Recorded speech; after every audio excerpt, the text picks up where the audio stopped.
मेरा नाम फूलन देवी है, लोग बैंडिट क्वीन के नाम से जानते हैं। और हमें पता नहीं था कि इतना संघर्ष करने के बाद हम जिंदा रहेंगे और आज आप सबके बीच में भी पहुंचेंगे, इतना मान सम्मान भी हम पाएंगे, ये हमने कभी नहीं सोचा था। 4 साल हम जंगल में भटके। आपको पता होगा कि हमारे हिंदुस्तान में नहीं कहना चाहिए ऐसे मौके पर, मैं कहूंगी, बताऊंगी जो मेरे पे बीती है, कि हमारे सामंतशाही लोग, पैसे वाले लोग और खासकर मैं जात का नाम लूंगी तो लोग कहेंगे दुबई में जाके जात पुकारी रहेंगे।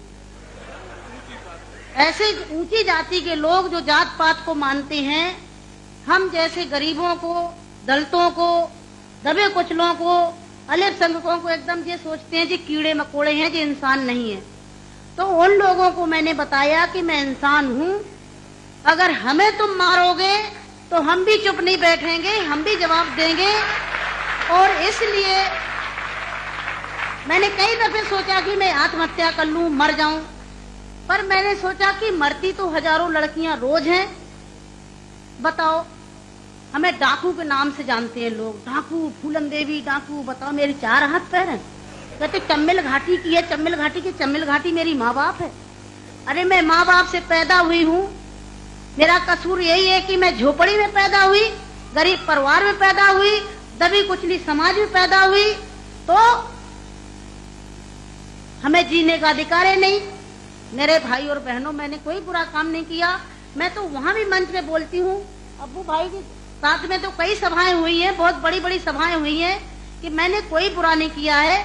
आपने सुना होगा, सुना का आप तो वहीं के सब रहने वाले हैं, कुछ हमारे भाई हैं यहाँ के, है कि एक सीता के कारण इतने बड़े जो रावण का आज तक पुतला फूंकते हैं, उसका यही कसूर था कि खाली एक औरत को उठा ले गया तो आज तक पुतला फूंकते हैं। मैंने क्या बुरा किया?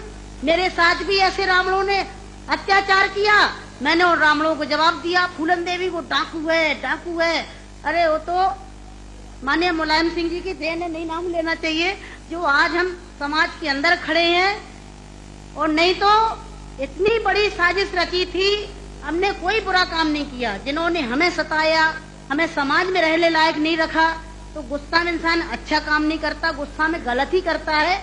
और जो कुछ भी हुआ अच्छा और बुरा सबक सिखाने के लिए कि हम जैसी बहन बेटियों के साथ अन्याय अत्याचार करोगे तो कोई भी महिला घर से बाहर निकल के और अपने अधिकारों की लड़ाई लड़ने के लिए मैदान में खड़ी हो जाएगी।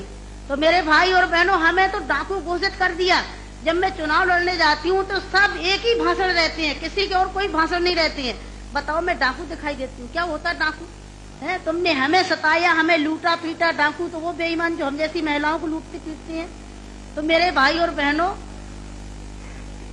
4 साल में जंगल में भटकी, 11 साल में जेल में रही, और जेल में भी हमें पागलों के साथ रखा गया था। अच्छी जगह नहीं रखा गया, यही पागल महिला थी, पागल महिलाओं में रखा गया था। 11 साल तक हमें जेल में रखने के बाद कोर्ट में पेश नहीं करा गया। और जब जेल से छोड़े गए तो बहुत बड़ा हमारे हिंदुस्तान में तूफान आया। इतनी बड़ी डाकू को छोड़ दिया गया, बहुत बड़ा अन्याय हुआ। बस आप सबका प्यार था, आशीर्वाद था, कुछ ऊपर वाले की भी दुआ थी, जो आज आप सबके बीच में